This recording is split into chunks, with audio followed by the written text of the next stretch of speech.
అంటున్నా ఆమె ఇప్పుడే కదా ఇప్పుడు దుకాణం తెరిస్తే కొంటరా కొనరా అని దుకాణం తెరవాలి కదా, తెలిసిన తర్వాత తెలుస్తుంది. ఆమె దుకాణం మరి ఎన్ని రోజులు తెలంగాణ నేలపైన ఉంటుంది ఉండదు అనేది కూడా ఇక్కడ ప్రజలు స్పష్టంగా తెలియజేస్తారు. నాకు తెలిసి తెలంగాణ అంటే వాళ్ళ కల్లాటప్ప దేశంలో ఉన్న ప్రాంతాలు ఒక్కెత్తు, తెలంగాణ ఒక్కెత్తు. తెలంగాణ విప్లవాలకు ఉద్యమాలకు పుట్టినిల్లు. ఈ నేల మీద వచ్చి ఏదో చేస్తామంటే ఈ ప్రజలు ఏదేదో చేసిండ్రు. వాళ్ళకి తెలుసు కదా, నేనే రాజును నేనే మంత్రి అనుకున్న కేసీఆర్ను తీసుకొని పండ పెడితే ఫామ్ హౌస్లో పన్నడు తప్ప ఇటు చేసి ఉండదు. ఇందాక రేవంత్ రెడ్డి కూడా డిజిటల్ మీడియా మీద ఏదో మాట్లాడుతుండు. మీ సందర్భంగా ఒక మాట తెలియజేస్తున్నాను. మీ రగన ఛానల్ కాబట్టి శాటిలైట్ మీడియా దాని చరిత్ర మొత్తం ఒక్క మాట చెప్తా. ఈనాడు సంస్థల అధిపతి రామోజీరావు ఎన్ని వందల ఎకరాలు కబ్జా చేసిండండి? 1600 ఎకరాలు. కేసీఆర్ ఏమన్నాడండి? 1600 ట్రాక్టర్లు పెట్టి నాగన్లు పెట్టి నీ పొలాన్ని దున్నిపిస్తాడు. నీ శాటిలైట్ మీడియా రేవంత్ రెడ్డి తెలియదా భూములు కబ్జా పెట్టరని? మరి ఎందుకు దాన్ని ప్రశ్నిస్తలేడు? అదే రాగన్న నిన్నగాక మొన్న 250 ఎకరాల్లో 200 ఎకరాలు ఆయన వచ్చి ఆ భూములు పెడితే ప్రభుత్వం మళ్ళీ దాన్ని ఆక్యుపై చేసింది. అంటే ఆ ప్రభుత్వానికి వచ్చిన భూమి రగన్న ఇంటి పేరు మీద వస్తుందా? రగన్నకు ఏమైనా పట్ట అవుతుందా? చెప్పు. సమాజానికి రగన్న ఇచ్చింది. మరి నీ శాటిలైట్ మీడియా వాళ్ళు ఒక్కొక్క నాపీసు 100,000 ఎకరాలు కబ్జాలు పెట్టారండి. మరి ఏం బిక్తున్నావు రేవంత్ రెడ్డిను? తీసుకో భూములు వెనక గుంజుకో. రామోజీరావు దాన్ని దున్ను. ఫిలిం సిటీ దున్నా 1600 నాలుగు కడతాను. ఆయన 1600 అన్నాడు, నువ్వేమో ఒక మాట కూడా పత్తకంటలు. నీ గురించి వాళ్ళ పత్రికలో రేవంత్ రెడ్డి వీరుడు శివుడు అని రాస్తే అయిపోతుందా? కాబట్టి మీ మీడియా సందర్భంగా నేను తెలియజేస్తుంది ఏంటంటే రగన్ లాంటి జర్నలిస్టులకు, డిజిటల్ జర్నలిస్టులకు అందరికీ సోషల్ మీడియా సోషల్ మూమెంట్ కోసం ఉంది. సోషల్ మూమెంటు తెలంగాణ సమాజం కోసం ఉంది. కాబట్టి మేము పూర్తి స్థాయిలో డిజిటల్ మీడియాకి మద్దతు తెలుపుతాం. డిజిటల్ మీడియా అనేది పేద ప్రజల కోసం ఉంది. శాటిలైట్ మీడియా అనేది పెట్టుబడి వర్గ ప్రజల కోసం ఉంది.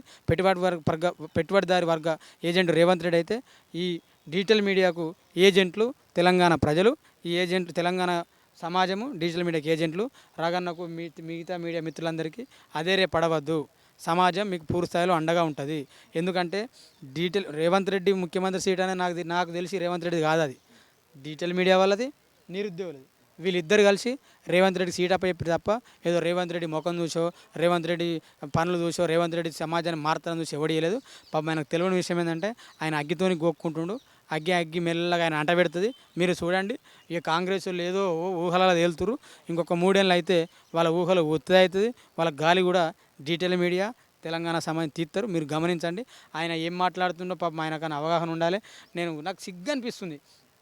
దేశంలో 29 రాష్ట్రాలు ముఖ్యమంత్రులు చాలా మందురు. ఏ ఒక్క ముఖ్యమంత్రి ఈయన లెక్క మాట్లాడిన చూడలే. మెడల పేగులు వేసుకుంటా, నీ పాయింట్ల తొండలు ఇడతా అని నేను చెంపల మీకని కొడతా. నువ్వేమన్నా మెడల పేగులు వేసుకుని నీకేనా పోతురాదువా? మా ఊర్లో పోతురాజులు ఉంటారు. ఒకవేళ నీకు అల్లగా పని చేపితే మా పోతురాలు నీకు పని నేర్పిస్తారు. మెడల పేగులు వేసుకొని తిరుగు. మా ఊర్లో బోనాల పండుగ, అమ్మవార్ల పండుగ, పోషామల పండుగ అయినప్పుడు కొట్టుకో. ఇట్లా మన ఒక సినిమాలో వేణుమాధవ్ కొట్టుకుంటాడు కదా, కొట్టుకో. ఎవడొద్దన్నాడే? నువ్వు ముఖ్యమంత్రివా? ప్రజలు నీకు గొప్ప అవకాశం ఇచ్చారు ప్రజాస్వామ్యంలో. నువ్వు ప్రభుత్వానికి అధినేతవు. నీకు కనీసం అవగాహన లేకుండా నువ్వు మాట్లాడితే ఆ కమ్యూనిస్టు ఏం పార్టీ సిపిఐ మన పత్రిక సిపిఐ ఆ పత్రిక ఆవిష్కరణ పోయి మాట్లాడితే ఇక కింద ఉన్న ఎర్ర చొక్కల దళాలు తప్పని కొడుతురు. వాడి చెంపలు వాని వాయిస్తాను తెల్లారు నిన్ను వాయించడా? కనీసం సిగ్గుండాలి. మీరట ఉప్పులా ఉపయోగపడతారంట. అంటే మీ బతుకంతా ఏమనుకోనికి ఉపయోగపడేనా? ఇక మీ సమాజంలో మీ పాత్ర లేదా కమ్యూనిస్టులకు? చెప్పండి. మీరు గొప్పనే నేను కాదన్న. మీ పోరాటం, మీ త్యాగం గొప్పదే. ఒక ముఖ్యమంత్రి వచ్చి చెంపల వల్ల కొడతాను మాట్లాడుతున్నారు. మీరు ఎట్లా అవుతారండి? అది మంచి భాషనా? మెడల పేగులు వేసుకుంటే మంచి భాష నవ్వుతారా? కమ్యూనిస్టులకు ఉండాల్సిన సంస్కారం అదేనా? అట్లా మాట్లాడతారా? దాన్ని మీరు కూడా ఖండించాల్సింది పోయి నవ్వుడు అంటే నాకు చాలా బాధ అనిపించింది. ఎందుకంటే కమ్యూనిస్టులు లాంటి వాళ్ళు వాళ్ళ జీవితము, వాళ్ళ యవ్వనము ప్రజల కోసం త్యాగం చేస్తారు.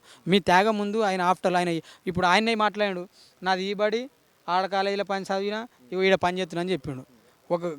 ఎక్కడ ఏ సిద్ధాంతం తెలియనోడు వచ్చి సిద్ధాంతం నమ్ముకున్న మీ మీద జోకులు ఎత్తే మీరు నవ్వడం అనేది కమ్యూనిస్టు సోదరులకి నేను విజ్ఞప్తి చేస్తున్నా.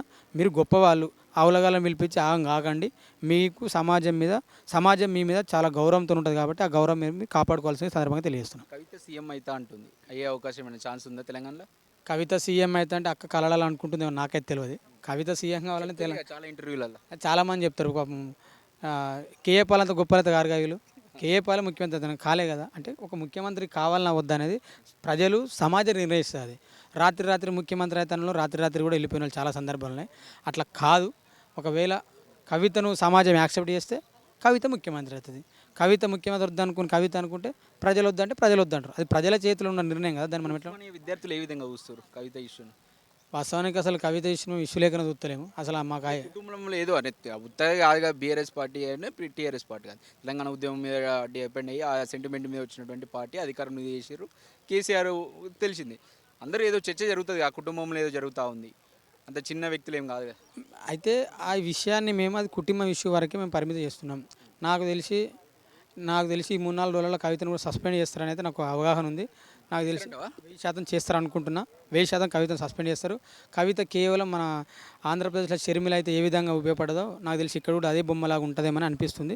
అది నాకున్న అవగాహన మేరకు అయితే ఖచ్చితంగా కవితను సస్పెండ్ చేస్తున్నా కూడా ఈ సందర్భంగా తెలియజేస్తున్నా. ఏ పార్టీలైనా మీ ఉస్మానియా లేకపోతే సపోర్ట్ లేకపోతే ఏవైనా గట్టెక్కే పరిస్థితి ఉండవు ఒకవేళ ఆమె బయటకు వచ్చి సస్పెండ్ అయ్యి బయటకు వచ్చి పార్టీ పెడితే ఉస్మానియా ఒకవేళ అండగా నిలుస్తుందా మీకు అది ఉస్మానియా అండగా నిలిస్తాను మనం ఎట్లా చెప్తాం. ఆమె ప్రజలకు ఫస్ట్ అండగా ఉంటుందని కదా చెప్పాల్సింది.